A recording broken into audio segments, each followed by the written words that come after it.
Bonjour à mes 4 abonnés. 5, je crois. Bonjour à vous. Je me suis levée il y a 30 minutes. 30 ou... Non, 1 heure maintenant. 1 heure, j'exagère. Ça fait 1 heure que je suis debout.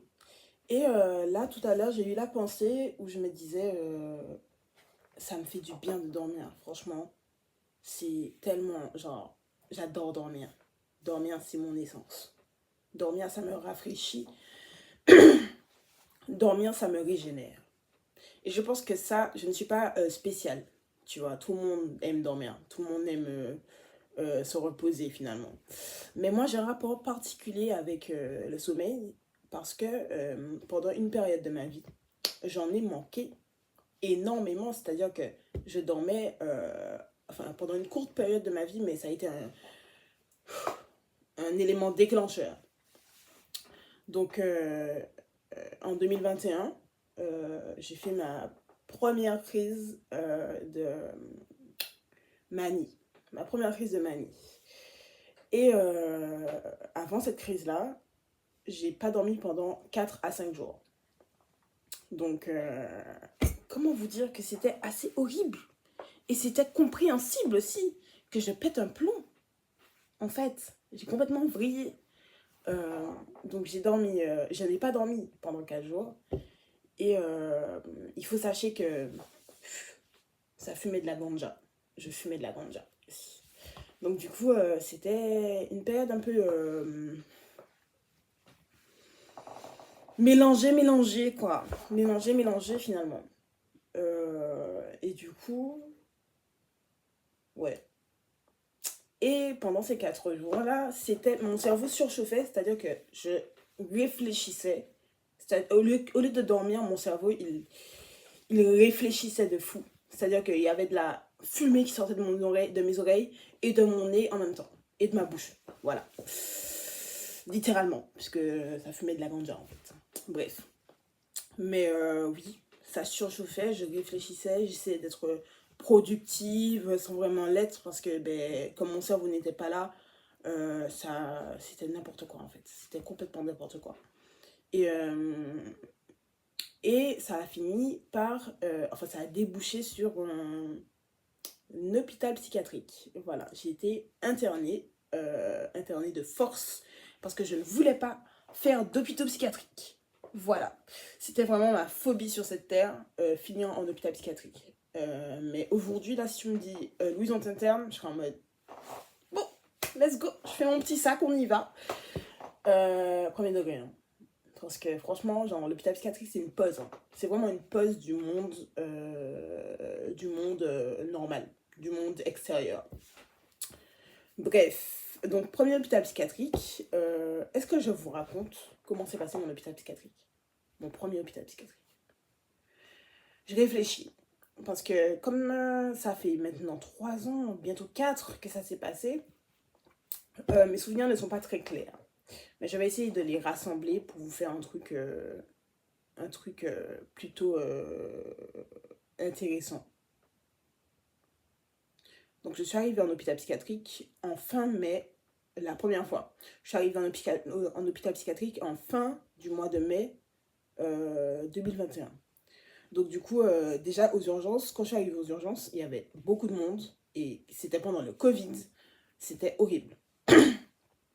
Donc du coup, j'étais là, j'allais à droite, à gauche, je parlais à tout le monde. J'étais comme une pile en fait, une pile électrique qui était en rate de batterie, mais qui était sur la fin de sa batterie en fait.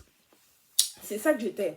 Et pourtant, je carburais quand même. Je carburais sur le fond de l'énergie qui me restait en fait. Et donc j'étais à droite, à gauche, je parlais à tout le monde et tout. Et le médecin, il est venu me voir, il m'a dit, Louise, là, ça va pas être possible. Donc toi, tu bois ça et ça va te calmer. Ça va te calmer, ça va te poser, tu vas dormir un peu. Donc du coup, j'ai pas voulu prendre au premier abord parce que ben, j'étais en mode, pourquoi vous voulez m'endormir et tout, vous voulez m'empoisonner, etc. Bon. Au final, j'ai bu et je me suis endormie et j'étais en mode... J'étais en plein dans des problèmes raciaux, identitaires et tout. Donc du coup, toutes les personnes blanches qui étaient autour de moi, j'étais en mode... oh non, vous vous sentez supérieur à moi, etc., etc., vous me voulez du mal, nanani, nanana. Bref, en fait, là, ça n'allait plus. Ça n'allait plus. Et, ouais, donc du coup, j'ai dormi. Et le lendemain, je me suis réveillée, mais toujours avec cette folie un peu. Même si j'avais eu un peu de sommeil, je crois 10 heures de sommeil, 10 à 12 heures de sommeil, non, plus 10 heures. J'étais toujours un peu... ça n'allait pas un peu. Enfin, toujours pas beaucoup. Parce que je me rappelle que les infirmiers et le psychiatre de l'urgence, pardon, m'avaient demandé un truc du genre, oui, qu'est-ce que vous allez faire en rentrant chez vous? Genre, une question basique, tu vois, pour être sûr que tout va bien et que c'était juste une phase. Et moi, qu'est-ce que j'ai répondu? Qu'en rentrant chez moi, c'est-à-dire que la personne a demandé qu'est-ce que je ferais en rentrant chez moi après avoir quitté l'hôpital. Et moi, je dis, moi, je vais aller à Paris, je vais réaliser mes rêves, je vais euh, découvrir ce qui m'attend, etc. Voilà. Et ils se sont dit que elle, là, on va la surveiller.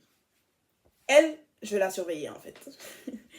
Et du coup, c'est ce qui s'est passé, là. Je ne suis pas rentrée chez moi, en fait. Je suis allée directement à l'hôpital, psychiatrique, avec les fous, en fait. Parce que moi, j'étais une folle. Vous parlez à une folle, là. Vous écoutez une folle, en fait. What the folle? What the folle? Bref. Et voilà. Donc, premier hôpital psychiatrique. Donc, je suis arrivée, franchement, j'étais en mode camp de vacances sur nous. Hein. Tous les gens sont sympas, tout le monde est en mode ah, qu'est-ce que tu fais là et tout, nanani. Alors qu'en fait, c'est des.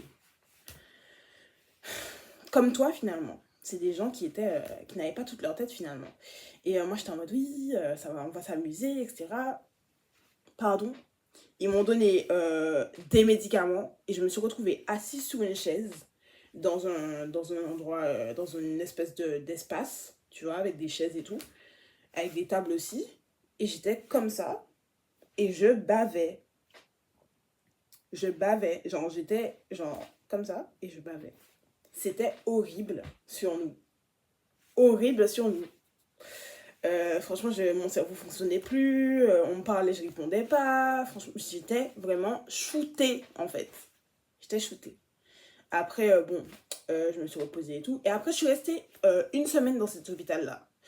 Bref, je ne vais pas vous raconter les détails de la semaine, mais je me suis fait deux amis et une fille et un garçon. Et le garçon, je crois, il était schizophrène et la fille, elle était bipolaire. Et il faut savoir que moi, j'ai été diagnostiquée bipolaire ben, un mois après. Bref. Et ben, le garçon, il était shooté aussi aux médicaments. Enfin, on était tous un peu shootés. On était tous shootés à notre degré, en fait. Et je pensais que c'était mon ami, vraiment, tu vois. Mais non, non, non, c'était pas mon ami. Il s'est rien passé de dingue, hein, mais...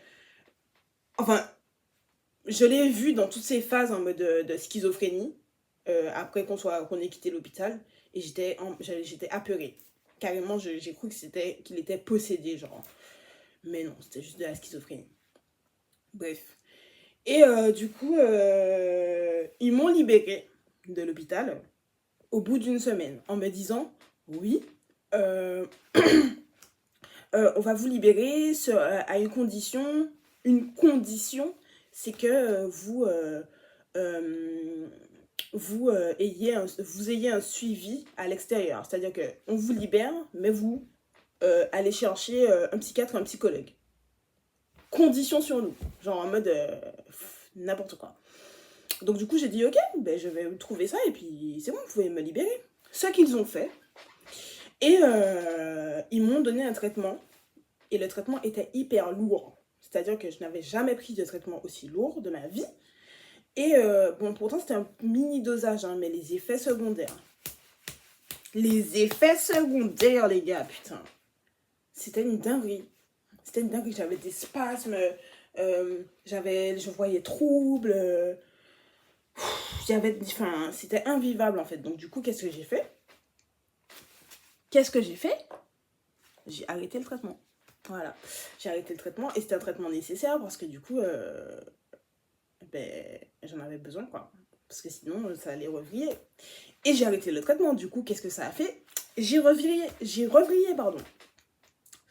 J'ai reperdu la tête. Bref. Et ouais. C'est un peu ce qui s'est passé. Et ben, je vais vous parler de mon deuxième hôpital, je pense. Quand... Enfin, si vous voulez que je fasse une partie 2. Voilà, je vais interagir avec vous, ça c'est bien. Si vous voulez que je fasse une partie 2 pour parler de mon deuxième hôpital psychiatrique, je serais ravie. Donc, bon, mon premier séjour, franchement, c'était le pire des deux. Ça a duré qu'une semaine, alors que le deuxième a duré 1 mois. Ouais, c'était pas nécessaire en fait. C'était pas nécessaire. C'était vraiment pas nécessaire. Mais ouais, du coup, pour tout ça, tout ça part du fait que euh, j'aime le sommeil. Le sommeil, c'est ma passion. Et maintenant, quand je dors pas assez, j'ai peur de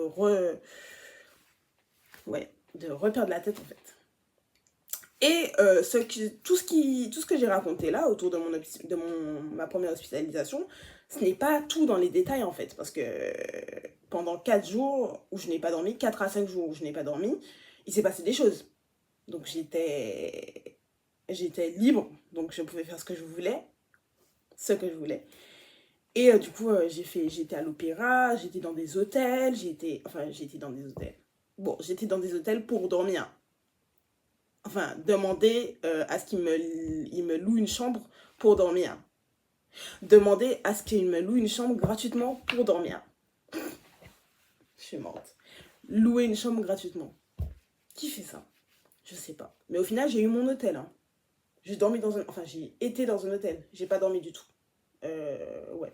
Parce qu'en fait, je pensais que c'était chez moi qu'il y avait un truc qui m'empêchait de dormir. Et en fait, effectivement, il y avait un truc chez moi qui m'empêchait de dormir. C'était mon ex.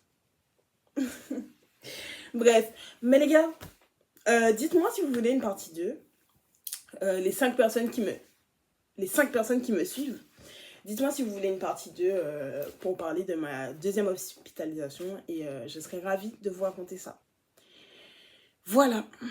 Dormez. C'est bien de dormir. C'est essentiel de dormir. Ça, c'est le résumé de cette vidéo. Voilà. Merci de m'avoir écouté. Bye bye.